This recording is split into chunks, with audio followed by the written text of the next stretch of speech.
વિદ્યાર્થી મિત્રો, chapter number 16 પાચન અને અભિશોષણ. હવે એમાં આપણે મનુષ્યના પાચન તંત્રની વાત કરતા હતા. તો મનુષ્યનું જે પાચન તંત્ર છે એની અંદર હવે આપણે આગળ વાત કરવાની છે. આપણે સૌપ્રથમ મુખની વાત કરી ગયા. મુખમાં મુખ ગુહા, મુખ શેમાં ખુલશે? મુખ ગુહામાં ખુલશે. જે શું ધરાવે છે? તો જીભ અને દાંત ધરાવે છે. જીભ એ સ્નાયુમય રચના છે જે ફ્રેન્યુલમ દ્વારા નામની રચના અથવા ફ્રેન્યુલમ દ્વારા નીચેના તળિયા સાથે જોડાયેલી હોય. ત્યાર પછી આપણે વાત કરી હતી કે જીભ જે છે એ શું કામ કરશે? તો જીભ એ કોળિયો બનાવવાનું કામ કરશે. જે પણ ખોરાક આપણે મોઢામાં મૂકીએ છીએ, દાંત વડે એના ટુકડા કરીને એને ચાવીએ છીએ, તેમાં લાળરસ ભેળવી કોળિયો બનાવવાનું કામ કરશે. ત્યાર પછી બોલવામાં મદદરૂપ થાય છે. જીભ જે છે એ બોલવા માટે આપણને મદદરૂપ થતી હોય છે. એના પછી આપણે દાંતની રચનામાં જોઈશું કે દાંત જે છે એને કૂપદંતી કહેવાય, કારણ કે એ જડબાના ખાડામાં આવેલા હોય છે, માટે એને આપણે શું કહીએ છીએ? કૂપદંતી. એ પછી આપણે કહ્યું કે 4 પ્રકારના દાંત હોય એટલે એને વિષમદંતી કહીશું, પ્રતિસ્થાપી દંત, વિન્યાસ તરીકે પ્રતિસ્થાપી દાંત કહીએ છીએ. અને જે 4 પ્રકારના દાંત હતા એટલે વિષમદંતી કહીશું. કયું કહીશું? વિષમદંતી. અને હંમેશા જ્યારે જીવનચક્ર દરમિયાન, મનુષ્યના કુલ જીવનકાળ દરમિયાન કાયમી દાંત અને દુધિયા દાંત એવા દાંત હોય છે, માટે એને આપણે શું કહીએ છીએ? પ્રતિસ્થાપી દાંત કહેવામાં આવે છે. હવે જો આપણે બાળકનું દંતસૂત્ર જોઈએ તો બાળકમાં અગ્રદાઢી હોતી નથી. તો એનો મતલબ બાળકનું દંતસૂત્ર શું થશે? તો 2 1 0 3. શું થશે? 2 1 0 2.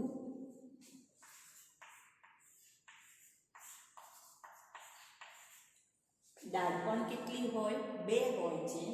એટલે 2 1 0 2 એ બાળકનું દંતસૂત્ર થશે.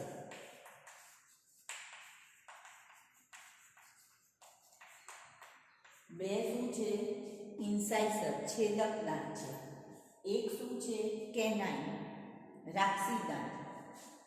પ્રીમોલર એટલે કે અગ્રદાઢ 0 અને મોલર એટલે કે દાઢ કેટલી છે? 2 હોય છે. બરાબર. હવે જો આપણે કોઈ 17-18 વર્ષના વ્યક્તિનું દંતસૂત્ર લઈએ તો એની અંદર આપણને દંતસૂત્રમાં 28 દાંત જોવા મળશે. એટલે 2 1 2 2.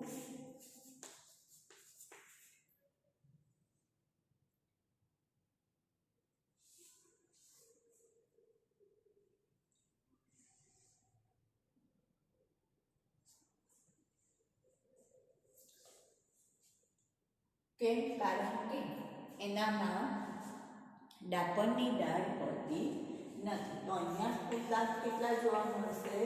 20 દાંત. અહીંયા કેટલા જોવા મળશે? 28. જ્યારે પુખ્ત મનુષ્યની વાત કરીએ એટલે 21-22 વર્ષ પછીની વાત કરીએ તો એનામાં 2 1 2 3 એટલે કેટલા દાંત જોવા મળશે? 32 દાંત જોવા મળે છે. આ એક દાંતની આપણે વાત કરી ગયા હતા. હવે એના પછી આપણે વાત કરી હતી કંઠનળી. કંઠનળી જે છે એ શ્વસન માર્ગ અને પાચન માર્ગ બંનેમાં આવેલી રચના છે. એટલે કે ખોરાક અને હવા બંનેના વહનનો માર્ગ એટલે કંઠનળી. કંઠનળી શેમાં ખુલે છે? અન્નનળીમાં ખુલે છે, પણ બંનેના જોડાણ સ્થાને એપિગ્લોટિસ એટલે કે ઘાટી ઢાંકણ નામની રચના છે, જે શું કરે છે? કાસ્થિમય પડદો. તો જ્યારે આપણે ખોરાક ખાઈએ છીએ અથવા ગળીએ છીએ ત્યારે શ્વાસ દ્વારને બંધ કરી દેવાની પ્રક્રિયા કોણ કરે છે? આ ઘાટી ઢાંકણ. જેથી ખોરાક ક્યાં જાય છે? અન્ન માર્ગમાં જાય છે. અન્નનળી ટૂંકી સ્નાયુમય રચના, જે પાછળના ભાગે ગરદન, પછી ઉરસ અને ઉરોદર પટલ. ઉરોદર પટલનો મતલબ થાય ઉરસ અને ઉદરને છૂટું પાડતું પટલ, જેને આપણે શું કહીએ છીએ? ઉરોદર પટલ.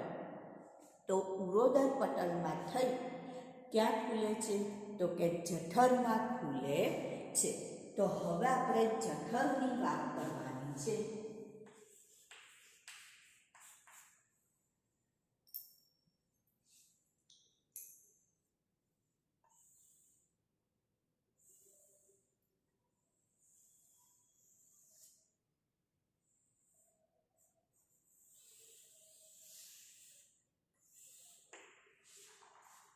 તો જઠરની રચના સમથિંગ આવી આપણને જોવા મળશે.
તો હવે અહીંયા આપણે જોઈશું તો આપણને અન્નનળી જે છે એ જઠરમાં ખુલે છે ત્યારે અહીંયા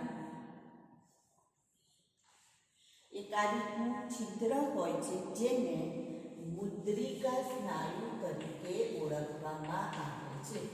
શેના તરીકે ઓળખીશું? મુદ્રિકા સ્નાયુ. મુદ્રિકાનો મતલબ થાય, આપણે તમે જો પહેલાં રાજાઓ સોના મહોરો જે આપતા હતા, તો જે સોના મોર હતી એને મુદ્રિકા કહેવાય. તેનો આકાર કેવો હતો? ગોળ હતો. તો અહીંયા પણ આ સ્નાયુનો આકાર ગોળ છે, માટે એને શું કહેવાય? મુદ્રિકા સ્નાયુ. એ મુદ્રિકા સ્નાયુ શેમાં ખુલે છે? તો કે જઠરમાં ખુલે છે. હવે જઠરની રચનામાં જોઈએ તો પહેલું તો જઠર માટે આપણે જોઈએ તો એનું સ્થાન. તો જ્યારે પણ આપણે આકૃતિ દોરતા હોઈએ છીએ, મનુષ્યના પાચન તંત્રની આકૃતિ દોરીએ તો જઠર કઈ બાજુ દોરીએ છીએ? તો આપણે ડાબી સાઈડ દોરીએ છીએ. જઠરને કયા ભાગે દોરીએ છીએ? તો ડાબી બાજુ. તો ઉદર ગુહામાં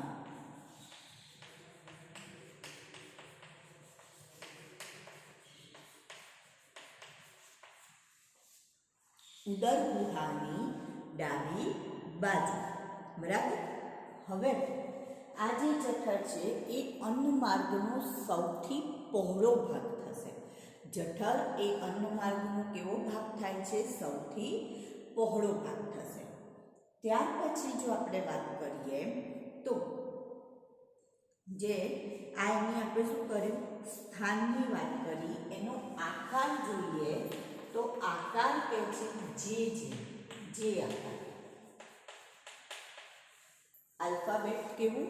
જે આકાર એનો બને છે, જે જેવો આકાર બનશે. હવે એની રચના જોઈએ આપણે તો રચનામાં એવું કહે છે કે 4 ભાગ ધરાવે છે. કયા કયા?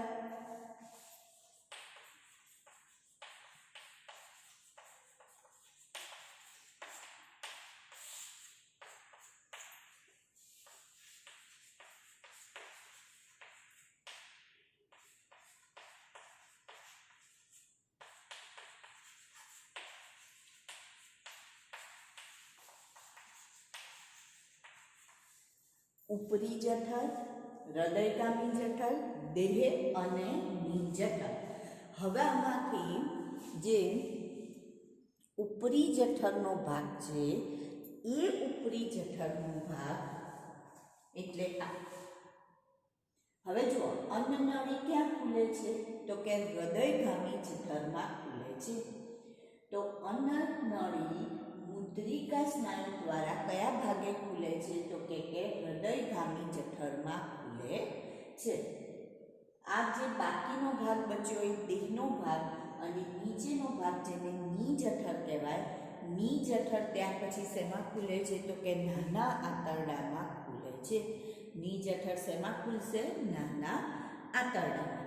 હવે આ જે જઠર છે એની આજુબાજુ અહીંયા જઠરની આજુબાજુ લસિકા સ્તરનું એક આવરણ આવેલું છે. શેનું આવરણ? લસિકા પેશીનું આવરણ એની આજુબાજુ આવેલું હોય. જઠરની આજુબાજુ લસિકા પેશીનું આવરણ હોય છે. બરાબર? સારું. હવે એમની અંદર આપણે જો વાત કરીએ તો જઠર ગ્રંથિ હોય છે. રચનામાં આપણે કહીશું જઠર ગ્રંથિની રચના થયેલી હોય છે. જઠર જે છે એ જઠરીય ગ્રંથિ ધરાવે છે અને આ ગ્રંથિ 4 પ્રકારના કોષો ધરાવે છે. જઠરમાં શું આવેલું છે? જઠરીય ગ્રંથિ. અને આ ગ્રંથિ એ 4 પ્રકારના કોષો ધરાવે છે. તો સૌથી પહેલા જોઈએ, જઠરીય ગ્રંથિ 4 પ્રકારના જે કોષ ધરાવે છે એમાંથી પહેલા છે શ્લેષ્મ સ્ત્રાવી કોષ, જેને ગોબલેટ કોષ તરીકે પણ ઓળખાય. તેના તરીકે ઓળખાય ગોબલેટ કોષ. હવે આ જે કોષ છે નામ પરથી તમને ખબર પડી, શ્લેષ્મ સ્ત્રાવી. એનો મતલબ એ શું કરતા હશે? તો કે શ્લેષ્મનો સ્ત્રાવ કરે છે. હવે શ્લેષ્મનો મતલબ શું થાય? ચીકણો પદાર્થ. શ્લેષ્મ એટલે ચીકણો પદાર્થ. તો આ જે જઠરની દિવાલ છે, આ જે દેહનો ભાગ છે એ જઠરીય ગ્રંથિ છે કે જે 4 પ્રકારના કોષ ધરાવે છે. એમાંનું પહેલું છે શ્લેષ્મ સ્ત્રાવી કોષ. તો અહીંયાથી જે શ્લેષ્મનો સ્ત્રાવ થયો એ શ્લેષ્મ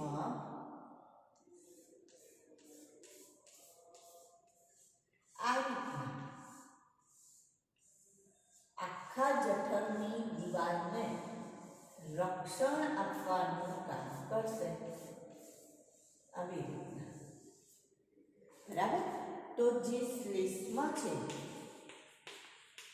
એ શું કામ કરશે? તો કે જઠરની દિવાલને રક્ષણ આપવાનું કામ કરશે. તો શ્લેષ્મ સ્ત્રાવી કોષ એનો મતલબ એ શું કામ કરે? તો કે શ્લેષ્મનો સ્ત્રાવ. બરાબર? સારું. બીજા છે ઓક્ઝેન્ટિક કોષો. બીજા કયા છે? ઓક્ઝેન્ટિક કોષ.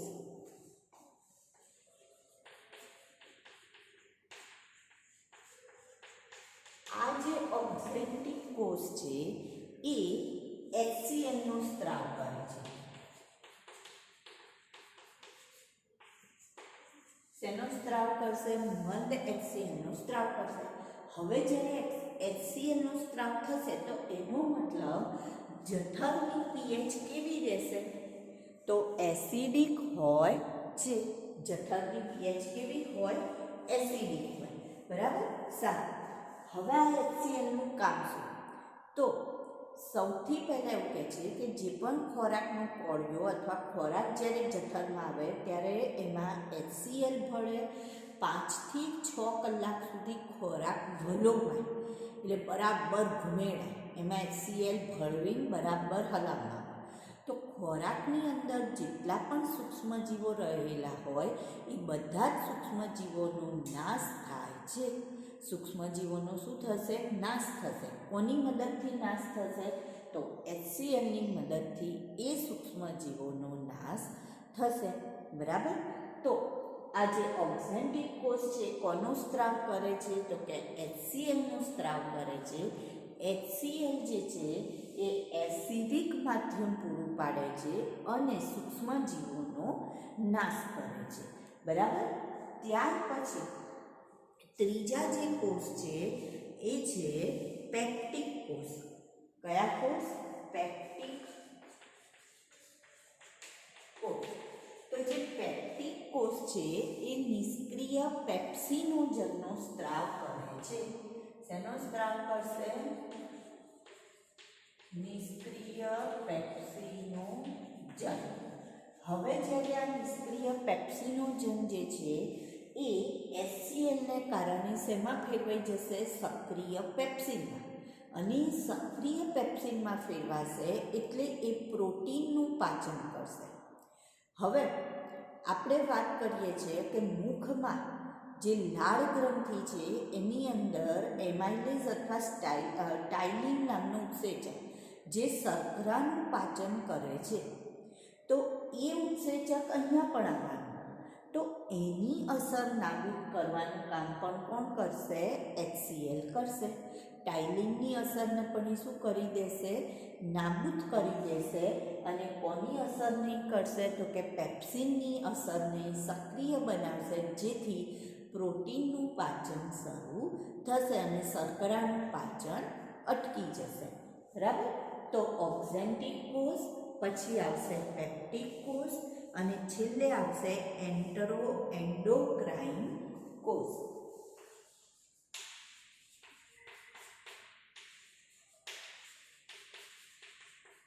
સ્વાઇન પણ કહેવાય અથવા ક્રાઇન. તો આ જે કોષો છે એ ગેસ્ટ્રિક જે અંતઃસ્ત્રાવ છે એટલે કે જઠરી અંતઃસ્ત્રાવ છે એનો સ્ત્રાવ કરવાનું કામ કરશે.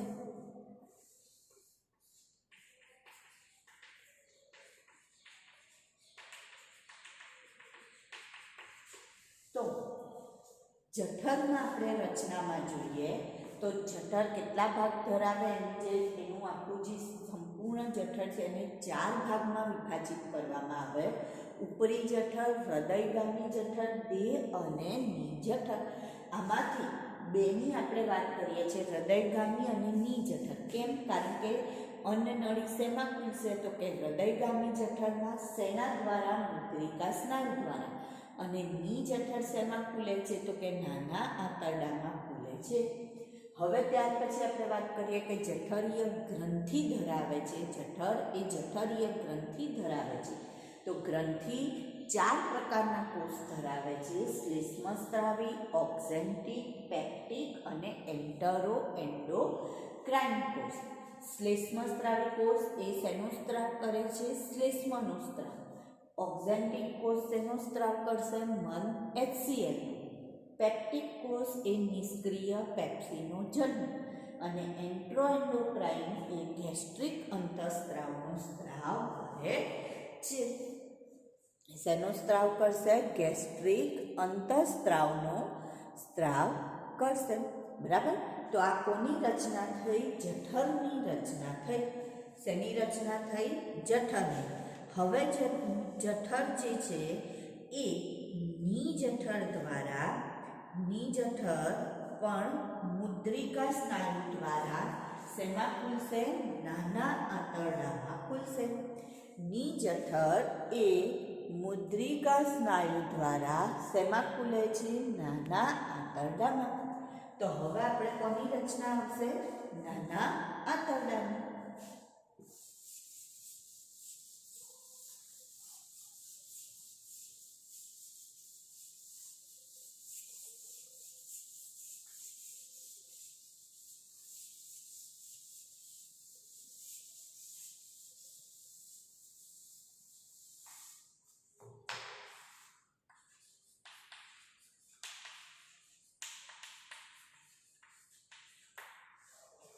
તો નામ શું આપેલું છે? નાનું આંતરડું.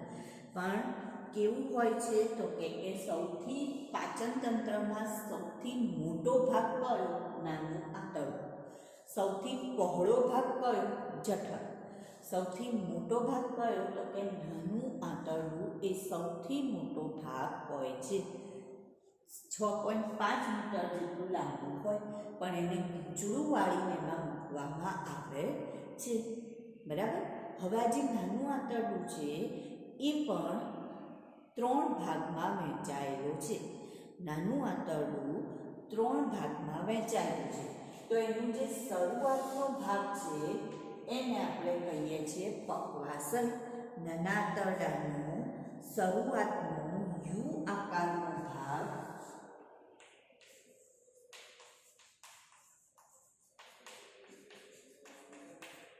એને શેના તરીકે ઓળખીશું? પક્વાસલ. શેના તરીકે ઓળખીએ છીએ? પક્વાસલ. પછી જે લાંબો ગૂંચળામય મધ્ય ભાગ, લાંબો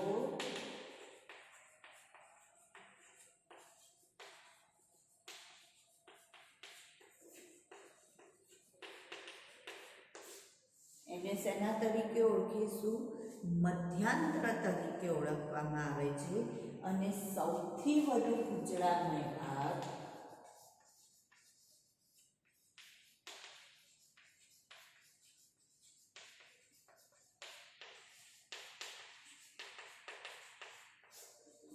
જેને શેષાંત્ર તરીકે ઓળખવામાં આવે છે. તો જે નાનું આંતરડું છે એને પક્વાસય, મધ્યાંત્ર અને શેષાંત્ર એવા 3 ભાગમાં વિભાજિત કરાય છે. હવે નાના આંતરડાનું કામ શું? તો કે ખોરાકનું મોટા ભાગનું પાચન નાના આંતરડામાં પૂર્ણ થાય છે. પાચન તો કરે જ છે, સાથે સાથે ખોરાકના અભિશોષણનું કાર્ય પણ કરે છે. પાચન તો કરશે જ, પણ સાથે સાથે શું કરશે? ખોરાકના અભિશોષણનું કાર્ય કરશે. તો એના માટે એને વધુ પહોળો વિસ્તાર જોઈએ, વધુ સપાટી જોઈએ. તો એ વધુ સપાટી એને કોણ પૂરું પાડે? તો નાના આંતરડામાં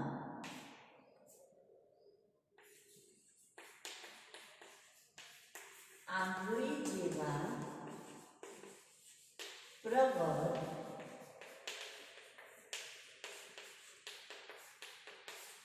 જેને રસાંકુર અથવા વિલી તરીકે ઓળખવામાં આવે.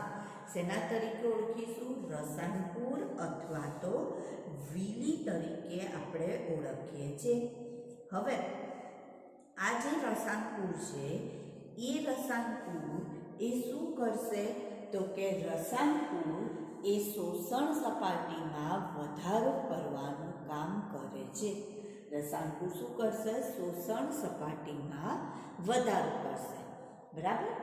અને એની આજુબાજુ આ જે રસાંકુર છે એની આજુબાજુ રુધિર વાહિનીઓ આવેલી હોય, રુધિર કેશિકાઓનું જાળું એની આજુબાજુ આવેલું હોય. એટલે જેવું પાચન પૂરું થાય અને પ્રોટીનનું પાચન થાય તો એમાંથી એમિનો એસિડ છૂટા પડે તો એ એમિનો એસિડ આ રુધિર લઈ લે અને જ્યાં જરૂર હોય ત્યાં પ્રોટીન પહોંચાડવાનું કામ કરે. એમિનો એસિડ જ્યાં પહોંચાડવાના હોય ત્યાં પહોંચાડી દે. ધારો કે આપણે નખ કાપ્યા તો હવે નખ ઉગવા જરૂરી છે, તો ત્યાં પ્રોટીન પહોંચાડવા માટે આપણે નાના આંતરડામાંથી જે આ રસાંકુરની આજુબાજુ રુધિર વાહિનીઓ હોય એ શું કરે? પ્રોટીન લઈ એને નખ સુધી પહોંચાડવાનું કામ કરશે. તો આંગળી જેવા પ્રવર જેને રસાંકુર કહેવાય, જે શોષણ સપાટીમાં વધારો કરવાનું કામ કરશે. હવે આ જે શેષાંત્ર છે એટલે કે નાના આંતરડાનો છેલ્લો ભાગ એ ક્યાં ખુલે છે? તો કે એ મોટા આંતરડામાં ખુલે છે. તો શેષાંત્ર એ મોટા આંતરડામાં ખુલે અને જે ભાગે ખુલે છે એને અંધાંત્ર તરીકે ઓળખવામાં આવે છે. શેના તરીકે ઓળખવામાં આવે છે? અંધાંત્ર. તો શેષાંત્ર અને અંધાંત્ર એટલે કે નાનું આંતરડું અને મોટું આંતરડું એ બેની વચ્ચે એક વાલ્વ છે જેને ઇલિયોસિકલ વાલ્વ કહેવાય. શેના તરીકે ઓળખીશું આપણે? ઇલિયોસિકલ વાલ્વ. બરાબર. તો આ વાલ્વ ક્યાં આવેલો છે? તો કે આ વાલ્વ નાના આંતરડા અને મોટા આંતરડાનું જોડાણ સ્થાન છે, અથવા તો આપણે કહીશું શેષાંત્ર અને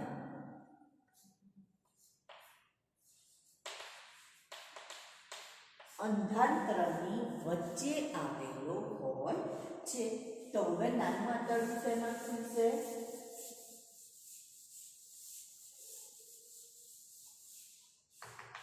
નાનું આંતરડું મોટા આંતરડામાં ખુલે છે.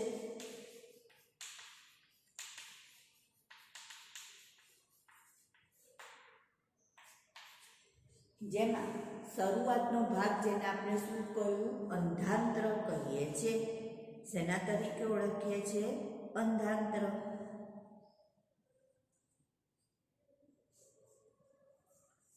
તો જે મોટું આંતરડું છે એ 3 ભાગમાં વહેંચાયેલું છે. સૌથી પહેલું આવશે અંધાંત્ર, બીજો ભાગ આવશે કોલોન અને ત્રીજો ભાગ આવે છે મળાશય. મોટું આંતરડું 3 ભાગ ધરાવશે: અંધાંત્ર, કોલોન અને મળાશય. હવે આ જે અંધાંત્ર છે એ શું છે? તો કે અંધાંત્ર એ એક છેડેથી બંધ એવી અંધ કોથળી એને કહીશું આપણે. શું કહીશું? અંધ કોથળી. જો આપણે મોટા આંતરડાની રચના આવી હોય છે, તમને જો યાદ હોય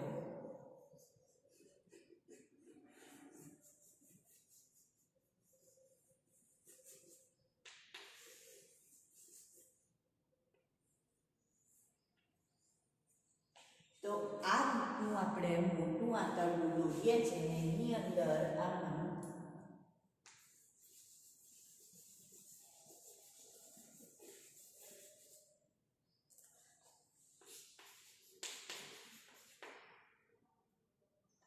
મોટું આંતરડું એની અંદર શું હોય? નાનું આંતરડું. બરાબર. તો હવે જે મોટું આંતરડું છે એના જે ભાગ જોઈએ તો આ જે ભાગ છે એ કયો છે? તો કે અંધાંત્ર. કયો ભાગ છે? અંધાંત્ર. જે એક છેડેથી બંધ કોથળી જેવી રચના.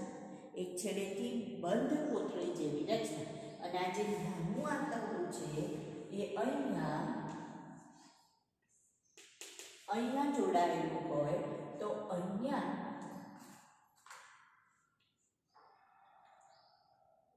આ જોડાણ સ્થાને ઇલિયોસિકલ વાલ્વ હોય. શું હોય? ઇલિયોસિકલ વાલ્વ. હવે આ જે અંધાંત્ર છે એ આંગળી જેવો પ્રવર્ત ધરાવે છે.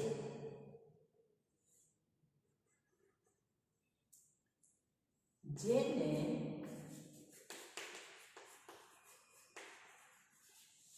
આંત્રપુચ્છ અથવા એપેન્ડિક્સ તરીકે ઓળખવામાં આવે.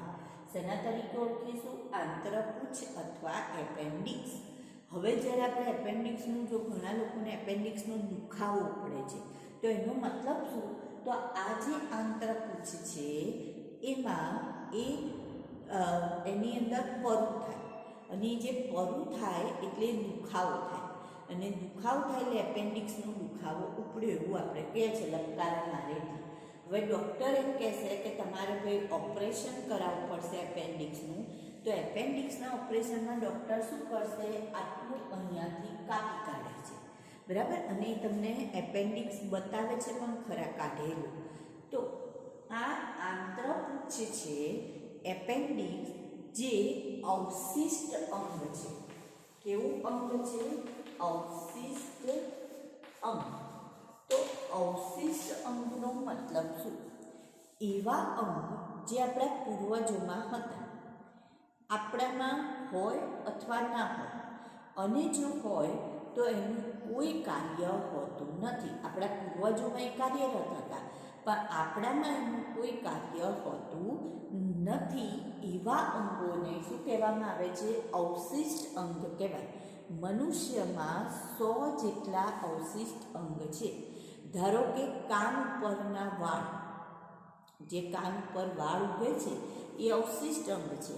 તો પહેલાંના જે આપણા જે આદિમાનો, આપણા જે પૂર્વજો હતા એમાં એ વાળ હતા. કેમ હતા? તો કે રક્ષણ કરવા માટે, કાનનું રક્ષણ કરવા માટે વાળ હતા. તો અત્યારે કે બધા જ મનુષ્યને કાન પર વાળ હોતા નથી. તો એ જેને હોય છે તો આપણે એવું કહીએ છીએ એ અવશિષ્ટ અંગ છે, એટલે કે એનું અત્યારે આપણામાં કોઈ કાર્ય છે નહીં. આંખનું ત્રીજું પોપચું. જે આંખની રક્ષણ કરવા માટે છે હતું, કારણ કે એ વખતે જે પેલા પથ્થરોને બધું તોડવાનું હોય એટલે ઉછળી આંખમાં આવતું હતું, એટલે એમાં રક્ષણ કરવા માટે આંખનું એવું ત્રીજું પોપચું હતું, જે અત્યારે આપણામાં હોતું નથી. તો એનો મતલબ એવો થયો કે મનુષ્યમાં 100 જેટલા અવશિષ્ટન છે, એમાંનું એક છે આ આંત્રપૂછ, જેનું કોઈ કાર્ય છે નહીં, પણ જો એમાં પરું થાય તો પછી કઢાઈ દેવું પડે. જો એનું ઓપરેશન ન કરાવો તો શું થાય, તો કે પરું આગળ વધતા મોટા આંતરડામાં પહોંચી જાય. મોટા આંતરડાને પરું લાગે તો સડો થાય અને મોટું આંતરડું કપાવવું પડે. તો એનો મતલબ તમારે ખોરાકનું પાચન થઈ મળાશય જે મળદ્વાર એ બરાબર થાય નહીં પ્રક્રિયા. તો આ પહેલો ભાગ થયો અંધાંત્ર. અંધાંત્ર એટલે બંધ કોથળી, એક છેડેથી બંધ કોથળી જ્યાં પ્રવર્ધ છે, જેને આંત્રપૂછ અથવા એપેન્ડિક્સ કહેવાય. અંધાંત્ર અને નાનું આંતરડું એટલે કે જેનું શેષાંત્રવાળો ભાગ, એ બે વચ્ચે શું આવેલું છે, તો કે ઇલિયોસિકલ વાલ્વ. ઇલિયોસિકલ વાલ્વ આવેલો છે, બરાબર. આ વાલ્વ દ્વારા વાલ્વ જે છે એ શું કરે છે, તો નિયંત્રણ કરે છે. ખોરાકના અહીંથી અહીંયા સુધી જવા દેવા માટેનું નિયંત્રણ કરવાનું કાર્ય કરે છે. ત્યાર પછી આવશે કોલોન. તો હવે કોલોન જે છે એ 3 ભાગમાં વહેંચાયેલું છે. સૌથી પહેલા આવશે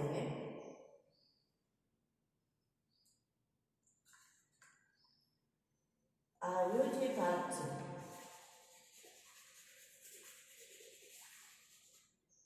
તો આટલા ભાગને આપણે ઉર્ધ્વગામી કોલોન કહીશું. એવું કહીશું, ઉર્ધ્વગામી.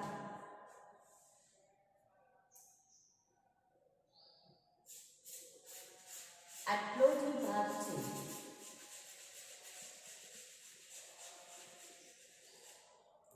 એને અનુપ્રસ્થ કોલોન કહેવાય. આડી.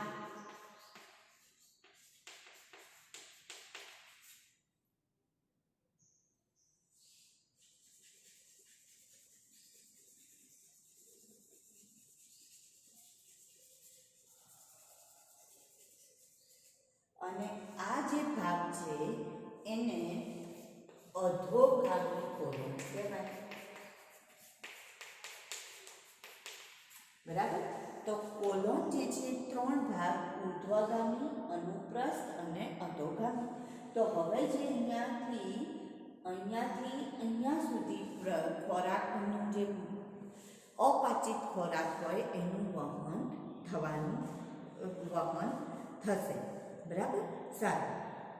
હવે આ જે કોલોન છે એની દિવાલમાં સંકોચનના કારણે નાની કોથળી જેવી રચનાનું નિર્માણ થશે. જ્યારે કોલોન જે છે આ કોલોન એનું સંકોચન થાય તો એ સંકોચનના કારણે નાની કોથળીઓ જેવી રચના, આમ ક્રમિક શૃંખલા દેખાય આપણને, નાની નાની કોથળીઓ જેવી. તો એ જે કોથળીઓ જેવી રચના છે એને હોસ્ટ્રા તરીકે ઓળખવામાં આવે છે. શેના તરીકે ઓળખાય? હોસ્ટ્રા. તો હોસ્ટ્રા શું છે? તો જ્યારે કોલોન જે છે એનું સંકોચન થવાથી નાની કોથળીઓની શૃંખલા, બરાબર, નાની કોથળીઓની ક્રમિક શૃંખલા, જેને આપણે શું કહીએ છીએ? હોસ્ટ્રા તરીકે ઓળખીએ છીએ. હવે અહીંયા આપણે જોઈશું તો આને સિલેબ અને સિગ્મોઇડ પણ કહેવાય. આ ભાગ જે બાકી રહ્યો અને સ્લેબ અને સિગ્મોઇડ કહીશું. આ સ્લેબ, આ સિગ્મોઇડ, અને એ છેલ્લે શેમાં ખુલે છે? તો આ ભાગ આવે છે મળાશય. શેમાં ખુલશે? મળાશય. કોથળી જેવી રચના, નાની કોથળીમય રચના જેમાં અપાચિત ખોરાકનો સંગ્રહ થશે, જે મળદ્વાર દ્વારા બહાર તરફ ખુલે છે, શરીરની બહાર ખુલે છે. હવે જે મળદ્વાર છે, મળદ્વાર પણ મુદ્રિકા સ્નાયુ ધરાવે છે.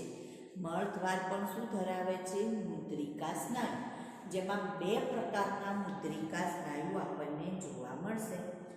આંતરિક મળાશય મુદ્રિકા સ્નાયુ અને બાહ્ય મળાશય મુદ્રિકા સ્નાયુ. બે પ્રકારના મુદ્રિકા સ્નાયુ મળદ્વાર ગાળે આપણને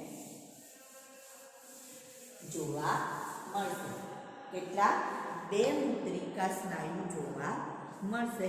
જે મળ માર્ગ છે એમાં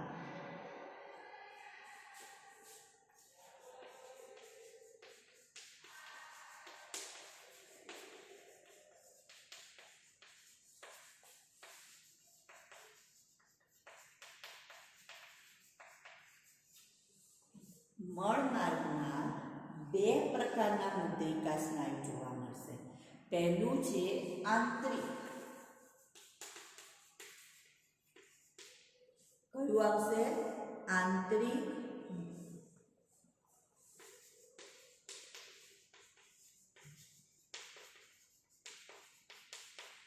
મળાશય મુદ્રિકા અને બીજું છે બાહ્ય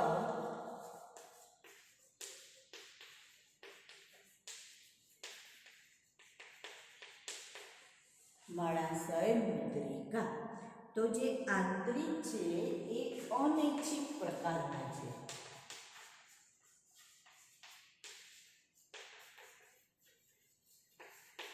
અને જે બાહ્ય છે એ કયા પ્રકારના છે? ઐચ્છિક પ્રકારના હોય છે. તો મળમાં મળદ્વાર દ્વારા બહાર તરફ ખુલે છે.